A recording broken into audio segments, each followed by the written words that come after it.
What do you get when you take Mega Man Zero and replace the colorful thonged robots with colorful anime girl streamer comedians? We're answering this pressing question because the world is scary and only obsessing over a time-traveling woman will make the fear of the future go away. Here in Chrono Gear, Warden of Time. Today on Juice Desserts. I started following this game a few years back on Twitter, where the developers would post early gameplay progress, and I was thoroughly impressed. So, when the game finally dropped over on the old Steam, I nabbed it and decided to do a quick run-through for a review, since the Mega Man inspiration was obvious. And I'm all about the Blue Bomber over here. Also, the algorithm has pigeonholed me into only talking about Mega Man, and if I compare this game to anything else, none of you would have clicked and watched.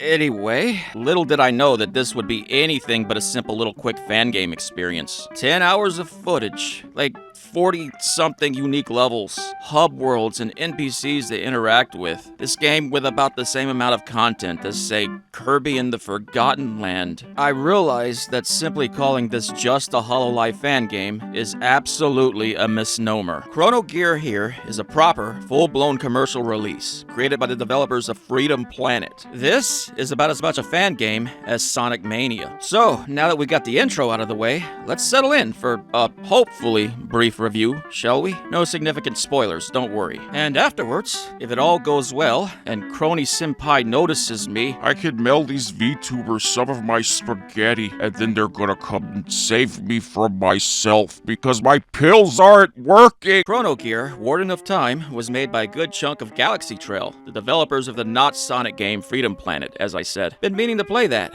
Maybe I'll finally get around to it if that game's half as good as this, because man, this game good. Imagine a Mega Man game with like 40 freaking Robot Master levels. Cause yeah, that's what you're getting here, Sunshine. Dozens of levels, each with unique mechanics that introduce you to them safely before doling them out in more and more dynamic, engaging ways, using gameplay to hint without hand-holding. Every level having so much variety in its aesthetics and gameplay. There's very little copy and pasted ideas here, even in levels that are in the same overarching worlds. It's incredible. You don't start seeing ideas reused again until the end game, but even then it's done in fresh, more challenging ways, so no complaints, especially since all of these ideas are pretty universally great. Take the underwater level, for example. Seriously, it's actually a good one. Early on, without the game telling you, you're tasked with finding 2 orbs to unlock a closed-off wall. A closed-off wall that then turns into a special type of water that, in a few quick gameplay sequences, forces you through at high speed, rebounding off walls like a pinball. Then, of course, the entire level ends up revolving around this, doing things like forcing you to find the way forward by entering these water walls at specific angles. Or this level, that's about following a floating wisp that creates platforms while near, and you have to keep up. Good stuff. Or this level, which was basically Revenge of Meta Knight from Kirby Superstar, and its boss, which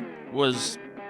That's a dick. That's a big brown dick. Check out this level, which is about rotating mirrors to reflect light that you'll need to direct in order to burn away specific walls in your way, like in Mega Man X6, except it didn't make me want to rip my own nuts off. Over and over, when I thought I had seen everything the game could possibly throw at me, Chrono Gear just kept surprising me with fresh, sometimes absolutely incredible ideas. This game is never boring. Music and visuals are excellent too. Fantastic sprite work, and levels that are sometimes hauntingly beautiful, all accompanied by a perfectly executed soundtrack with over 80 songs. So much good stuff here, man. Just so much. Plenty of hidden collectibles as well, in the form of CDs that unlock the game's soundtrack, and these time threads that are currency for the game's shops for more CDs, and various border artworks. I felt bad for not using any of these borders, because a lot of them are really well drawn, and rewarding fan artists is always welcome. Also, there's fishing. Fishing is good, which, if you think about it, fishing? It's the original form of gacha. Oh, I wonder if I could find the wife here in this pond. Come on, wife. Give me a wife. Oh, never mind.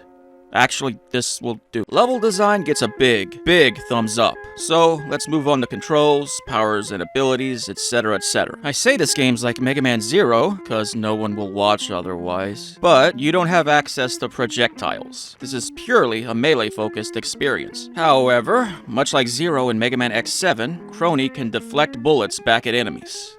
Mega Man X7 actually contributing a good gameplay idea. I'll be damned. Oh, Kronii also gets a little bit of health back when she does do that bullet deflecting every so often. Great idea for a mechanic. Dashing is taken right from Mega Man X and Zero, which will turn into a run if you hold down the button. Then there's the Kronii copter, which lets you hover in mid-air Rayman style, plus this spinning forward blade dash that doubles as an attack. Combining this drill dash with the copter leads to really good aerial play, which is great in a platformer like this. Now the biggest departure from a Mega Man comparison is, you don't gain new powers or techniques from bosses. But they really perfected the controls here with what you do have, so no power-ups ain't a big deal. For most of the game, what you start with is what you'll have throughout, so it's just a matter of getting good as a player instead of getting stronger as a character. No gaining powers from bosses, or finding power-ups in levels like in Mega Man and Mega Man X, but they did seem to take an idea straight from Mega Man 11, in the form of Kronii's time powers. Mega Man 11 featured the speed and power gear. Press a button and time slows down for Mega Man, or his attacks temporarily become stronger. Here in Chrono Gear, it's stasis and haste. Stasis will slow down time for anything near Kronii. Enemies, projectiles, even moving platforms will get slower, allowing for easier platform jumping. And there's also puzzles involving using the stasis to slow down closing doors and stuff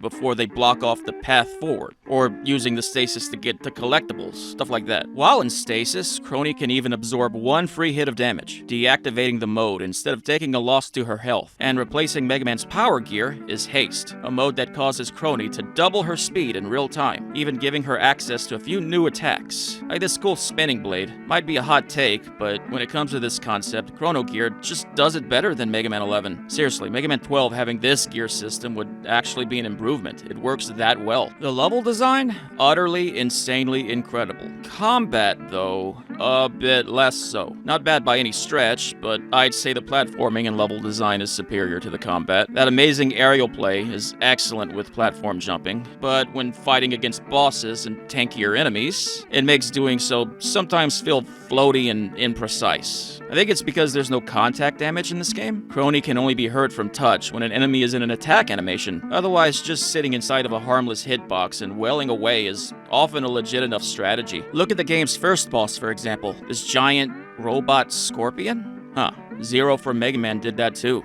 Twice. See, here with big enemies like this, fighting just kind of feels like wildly swinging until something dies, like I said, instead of the extreme precision of something modeled after, say, Devil May Cry. And your two time powers just make doing that wild swinging easier, as opposed to lending itself to dynamic swordplay. I can say the same about small bosses too. Like when fighting the other VTuber characters, it can sometimes feel kind of hectic instead of like exhilarating duels. Stasis makes dealing with projectiles really satisfying, at least though. It's hard to describe, but all of this ain't really bad, I promise. Just feels weird, and adding contact damage would probably just lead to Kronii flying uncontrollably into enemies and hurting herself over and over unintentionally, so it's fine. Especially since against low health enemies that require one or two swings, combat is buttery smooth. Yeah, this is fine. Maybe if I increase the difficulty? Yeah, okay, now let's talk about the difficulty. I played through the game on normal mode, and my very first death was to a boss in the 4th world, about 4 hours into my game. Yeah, playing levels often feel less like I was blazing through a stage with enemies in my way, and more like I was exploring a level that happened to have enemies in it. Almost like the difference between Super Mario Bros. Versus Super Mario 64, for example. Not a bad thing, especially with stuff that lends itself to the platforming instead of fighting. Like when enemies can be used as platforms, or this Fubuki-themed fan enemy that blows you away, or towards itself. Mega Man 7 had an enemy that was functionally identical, by the way. It's a good idea. But, despite almost never dying in normal mode, I was still having too much fun to start over and switch to hard mode. A lot of fun. The momentum. The flow of the fantastic level design really pushed through the low challenge for me. The endgame stuff, which I won't show here, did indeed push through that lower challenge and really got good for me, so I really just can't complain. I'm definitely gonna replay this on a higher difficulty with more playthroughs in the future though, cause I'm just so used to the ball-bustingly hard Mega Man Zero series, man. And speaking of ball-busting and hard, let's talk more about Kronii. Look at how majestic she is on the title screen, watching over her domain. Very boobily. I'd like to chrono her gear. What does that even mean? This fictional version of Ouro Kronii in the game is extremely entertaining, much like the actual version of Kronii. Spider on the ceiling! Oh! Games unironically funny sometimes. Like here with this joke that managed to make me actually laugh out loud. Lucky clock bastards hogging getting stepped on. I'll tell you what deserves her heels more.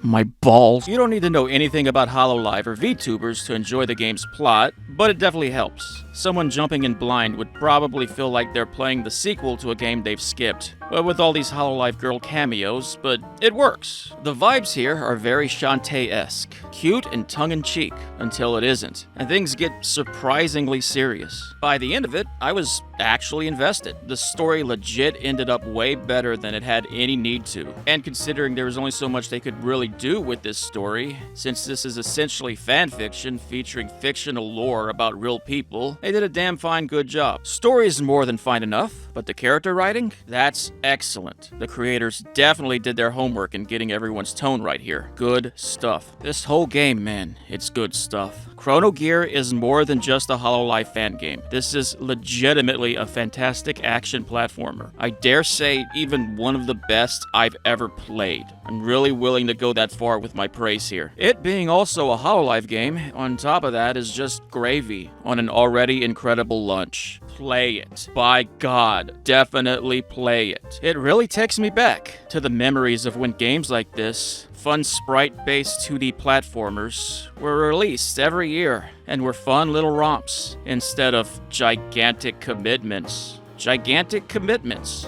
which is what I call Kronii's massive tip.